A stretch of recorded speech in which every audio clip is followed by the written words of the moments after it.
Yeah. What's going on, everybody? Mr. Sly back in here. You're welcome back to the channel. We're going the chill wheel, just checking out interesting stuff and reacting to them accordingly.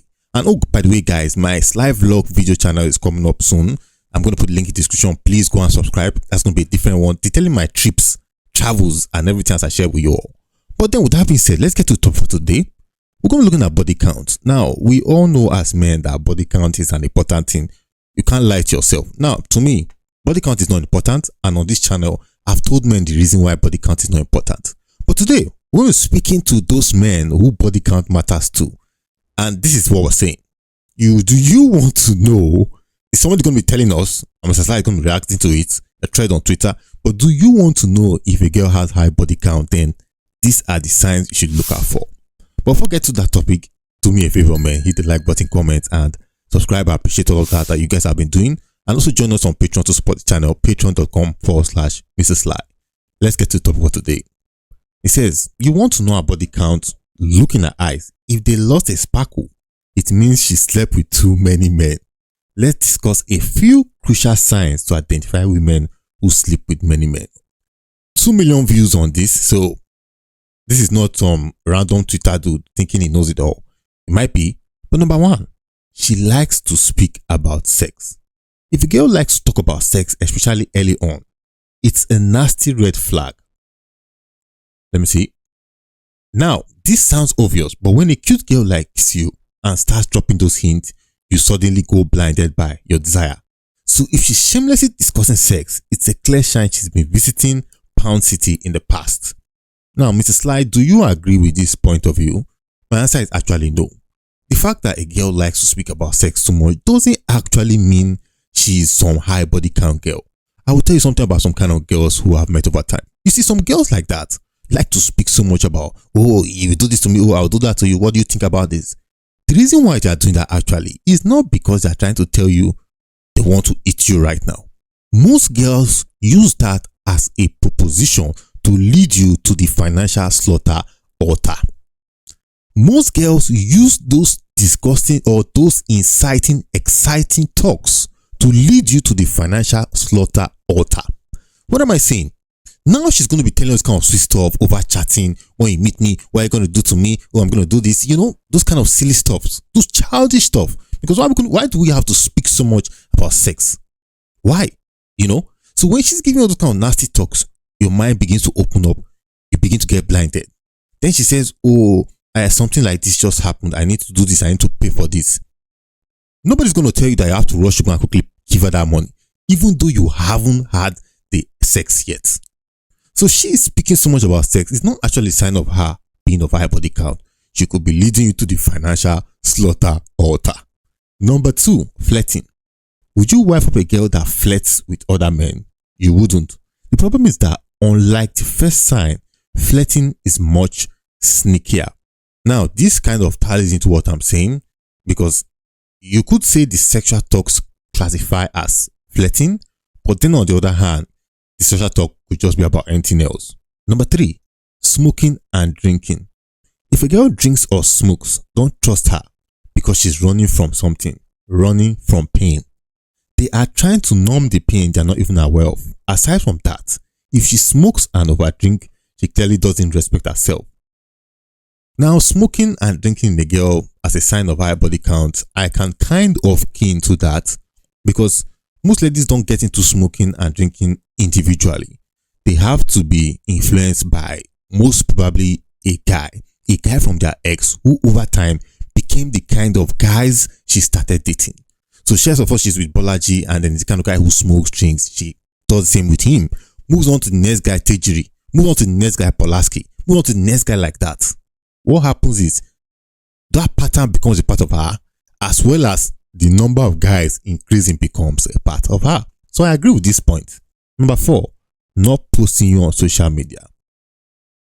Now, most ladies don't post men on social media because they are probably trying to hide the man from the public. Not for good actually, but maybe for other men not to see them as taken. Okay? It doesn't actually translate to the fact that she has a high body count, because once a guy has slept with a lady, the two of them don't really have much in common anymore, most especially after she has moved on. So she has every right to post it on social media. So don't think that because she's posting on social media means she doesn't have a high body count. Not really. Because as some people will say, after friends with benefit sex, they shake body, waka they go. Number 5, tattoos. If a girl has tattoos, that screams wild and free. It's usually a sign she's seen more adventure than she'll admit. Those feathers, heart, and wild souls, quote, are not wisdom. So if you're looking for a woman of values, you might want to think twice about someone with tattoos. First of all, I'll say this.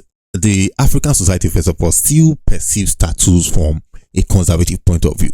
They still see tattoos like it's some form of showing that you've gone wild. Alright?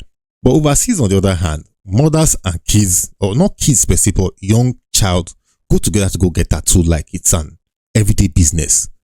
So tattoos varies on the location you are. If you are saying you're speaking to a Nigerian chick in Nigeria there and she's got tattoos over her, you might want to think twice in terms of high body count. But if you're overseas, a white chick or Indian, whatever has tattoos, it doesn't really mean anything per se. Number 6, male friends. If a woman has male friends, it's time to bounce. If you don't understand this, then go read my previous tweet. If you disagree, just go and let your girl watch Netflix with her male friends, just like she could do with her female friends, and see what happens. My stance on this is simple. I do not subscribe to even dating a girl who has too many male friends. So we're not looking at even whether high body count or low body count. That's not our business. What we are saying is your girlfriend in the first place should not have too many male friends. You are enough friends for her. Her female friends, fine. You, 1 or 2 guys, which I would say no. But then, does this indicate that she has a high body count? I'll actually disagree with this. You expect Mr. Sly to come with some radical views, I know, but I want us to be logical. We can't just be going at women or doing this without being logical. Too many male friends does not mean she has a high body count. Okay? Too many male friends does not mean she has a high body count. There is a probability that she might be sleeping with 1 or 2 of the male friends. But what you have to understand is this. Most of these male friends hang around there so that when she breaks up with the boyfriend, they are going to be back together. And those type of girls really do not have a very long history of guys. Why? Because when they break up with the boyfriend, they spend more time chilling out with that male bestie for a span of 3, 4, 5 years before another guy comes into the picture to continue the steady confluence knacking. So too many male friends does not interpret a high body count. Now we're not going to rush too much because we've got like about 3 more. So let's go through them. Number 1, a vague past. Number 2, blaming men. Number 3, no serious conversations. The only one I can pick out here that I can tell you indicates a true high body count symbol is blaming men. If you have a woman who is out there telling you, oh, men are this, men are that, Baba, you have asked her, how many men be the men when would they thought say men are this and that? You have to ask her, how many men exactly? Because if she's dated just 3 guys who broke her heart, I don't think it's enough for her to say all men are this or men are that or can't trust you. But if she's dated like 12, 13, 15, 20 guys who in turn broke her heart, I will understand why she's saying men are something. But yes, if a lady is in the act of always blaming men, then it could mean that she has a high body count. And I know women are going to say, Mrs. Sly, but you also always blame women. Does that mean you have a high women's body count? I'll leave that answer aside. But what I'll say is this. For somebody to be able to tell you or give you a good idea of what he believes or she believes something is, then that means she ought to have experienced a lot of that something. We'll leave it at that. But with that being said, my point of view here still stands. I do not ever care about what the body count is. Why? Because we actually don't even plan to do anything serious together in the first place. Let's Marvin Gaye and get it on. But with that being said, it is what it is. I'm out.